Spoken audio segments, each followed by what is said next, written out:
So hello everyone, आज हम आ चुके हैं मॉर्फोलॉजी इन फ्लावरिंग प्लांट्स के नए लेक्चर पे। आज हम पढ़ने वाले हैं फ्लावर के थोड़े से कुछ टर्म्स के बारे में, जो थोड़ा नए टर्म्स इंट्रोड्यूस होने वाले हैं और ब्रैक्टिएट और ई ब्रैक्टिएट फ्लावर के बारे में।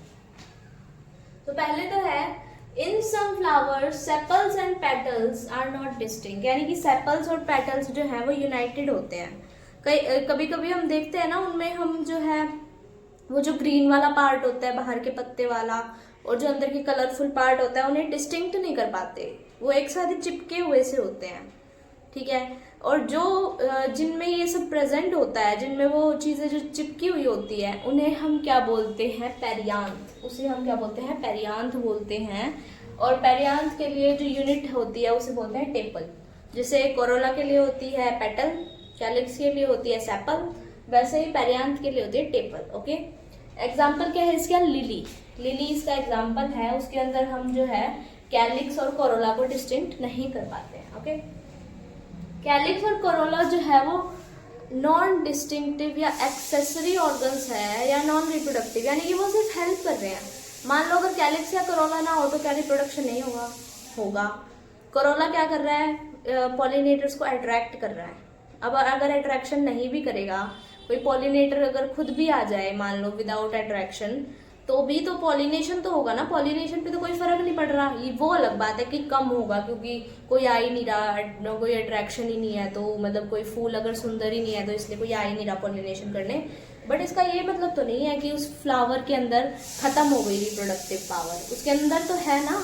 और कैलिक्स का भी यही है कि वो प्रोटेक्शन कर रहा है। ठीक है, फ्लावर की बड स्टेज में प्रोटेक्शन कर रहा है।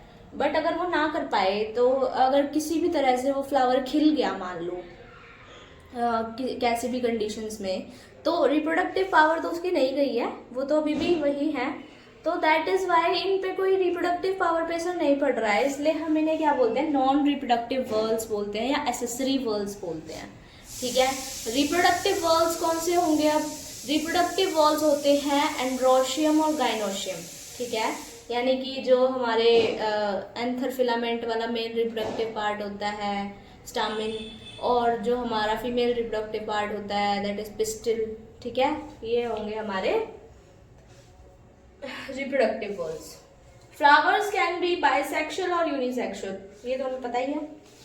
बाइसेक्सुअल फ्लावर भी हो सकते हैं, यूनिसेक्सुअल फ्लावर भी। बाइसेक्सुअल यूनिसेक्सुअल का क्या मतलब है? कि फ्लावर में जो दोनों सेक्सेस हैं, यानी मेल सेक्स और जो फीमेल सेक्स है, वो सिंगल में भी प्रेजेंट हो सकता है और अलग अलग में भी प्रेजेंट हो सकता है, कोई नई बात नहीं है ये। ठीक है। और इसमें क्या है, यूनिसेक्सुअल के अंदर स्टामिनेट भी हो सकता है, पिस्टिलेट भी। स्टामिनेट पिस्टिलेट मतलब स्टामिनेट यानी कि जिसमें सिर्फ स्टामिन होगा अगर यूनिसेक्सुअल फ्लावर है, तो बाइसेक्सुअल में तो दोनों ही होंगे। और अगर पिस्टिलेट है तो यानी कि ओनली कार्पल्स, या फिर हम फीमेल का जो पार्ट होता है वो बोल सकते हैं।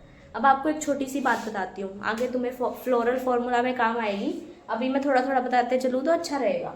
तुम अगर मान लो यहाँ फीमेल को डिनोट करना चाहते हो तो ऐसे डिनोट करते हैं, देखो गोला बना के नीचे प्लस। ठीक है। और अगर मेल को डिनोट करना चाहते हो तो गोला बना के एरो, ऐसे होता है मेल, ऐसे होता है फीमेल। और अगर बाइसेक्सुअल को डिनोट करना है तो गोले पे एरो भी बना दो और प्लस भी बना दो। ठीक है, ये होता है बाइसेक्सुअल। आगे हम जब फ्लोरल फॉर्मूला पढ़ेंगे कई जगह यूज होंगे ये वाले साइन, जब हम एक बार और देख लेंगे क्या साइंस है, बट अभी मैं थोड़ा थोड़ा बता देती हूँ, अच्छा रहेगा ना हमारे लिए। बाइसेक्सुअल फ्लावर के एग्जाम्पल हम जो इस चैप्टर में पढ़ने वाले हैं, हम कोई यूनिसेक्सुअल फ्लावर नहीं पढ़ेंगे। जितने भी हम फ्लोरल फॉर्मूला पढ़ने वाले हैं सभी बाइसेक्सुअल फॉर्मूला, सभी जो है प्लांट्स बाइसेक्सुअल हैं। और यही जो प्लांट्स हम इनके फ्लोरल फॉर्मूला पढ़ेंगे, सोलेनेसी, फैबेसी, ब्रासिकेसी और लिलिएसी। इधर ब्रासिकेसी लिखा नहीं है बट इसका फ्लोरल फॉर्मूला हम देखेंगे। ठीक है। सो गाइज, अब हम पढ़ते हैं फ्लावर के दो टाइप्स के बारे में on the basis of brackets. Brackets मतलब कि जो फ्लावर के आउटर कवरिंग होती है, यानी कि फ्लावर के जो कैलिक्स और कोरोला के बाहर जो प्रेजेंट होता है उसे हम ब्रैकेट बोलते हैं। देखते हैं, कुछ फ्लावर जो है वो ब्रैक्टिएट हो भी सकते हैं और ब्रैक्टिएट नहीं भी हो सकते हैं। ठीक है। तो ब्रैक्टिएट जो होते हैं उनमें जो reduce leaf like structure present होता है पेडिसल के ऊपर। पेडिसल क्या होता है, ये ऐसे होता है ना हमारा फ्लावर, कुछ इस टाइप से, ये पेडिसल हो गया, फिर ये हमारा कैलिक्स हो गया, और देन हमारा यहाँ ऐसे ऐसे कुछ कोरोला स्टार्ट हो जाता है। तो यहाँ पेडिसल के ऊपर कुछ पत्तेदार स्ट्रक्चर बनता है, उसे ब्रैकेट बोलते हैं। ओके, यानी ये देखो कैलिक्स और कोरोला दोनों से ही बाहर हो गया, यानी सबसे आउटर वर्ल्ड हो गया ब्रैकेट जो है हमारा। ब्रैकेट का एग्जांपल है हमारे पास लिलिएसी फैमिली। लिलिएसी फैमिली जो है वो ब्रैक्टिएट फैमिली है, वहाँ ब्रैक्ट्स प्रेजेंट होते हैं। अब ई ब्रैक्टिएट का कोई एग्जांपल एनसीईआरटी में एज सच नहीं दिया गया है, इसलिए हम भी नहीं कर रहे हैं, क्योंकि एक्स्ट्रा एग्जांपल करने का फायदा क्या है, क्योंकि जो हमारे कोई भी एग्जाम है उनमें देना तो एनसीईआरटी का ही है ना, दैट्स वाई।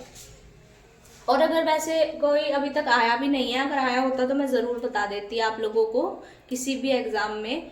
अभी तक कुछ आया भी नहीं है और एनसीईआरटी में भी नहीं है, इसलिए हम ई ब्रैक्टिएट का एग्जाम्पल नहीं पढ़ रहे हैं। So thank you so much, आज के लिए इतना ही है। मुझे पता है आज का लेक्चर काफ़ी शॉर्ट था, अब आगे हमारी जो है वो इम्पोर्टेंट चीज़ें शुरू होने वाली है, इसलिए मैंने आज के लेक्चर में उसे इंक्लूड नहीं किया। मैंने सोचा पहले छोटी मोटी चीज़ें ख़त्म कर देते हैं। अब हमारी सिमेट्रीज आएगी, टेट्रामेरस, ट्राइमेरस, एस्टिवेशन आएगी, प्लेसेंटेशन आएगी, इनफ्लोरेसेंस आएगी, काफ़ी सारी चीज़ें आने वाली है। इनफ्लोरेसेंस तो हम कर चुके हैं ना, प्लेसेंटेशन, एस्टिवेशन, ये बहुत ज़्यादा आपका सिर घुमा देने वाली चीज़ें हैं, क्योंकि एग्जाम्पल बहुत हैं। तो रेडी हो जाओ, बकअप पीछे वाले सारे एग्जाम्पल जो हैं अच्छे से याद कर लो, क्योंकि आगे अब बहुत ज़्यादा आने वाले हैं, उन्हें भी आपको ऐड ऑन करते रहना है। और चाहो ना तो एक नोटबुक अलग से बना लो इस वाले चैप्टर के लिए खासकर, क्योंकि इसमें एग्जाम्पल्स बहुत हैं। वैसे कई चैप्टर्स में होते हैं एग्जाम्पल, बट इसमें बहुत ज़्यादा एक्सेप्शनली ज़्यादा एग्जाम्पल्स हैं। तो एक आप छोटी सी 5 रुपए वाली कॉपी बना लो तो कोई दिक्कत तो नहीं पड़ती किसी को भी, तो उसमें आप एग्जाम्पल्स लिखते रहना हर चैप्टर के, ठीक है, ये बेनिफिशियल आपके लिए ही है।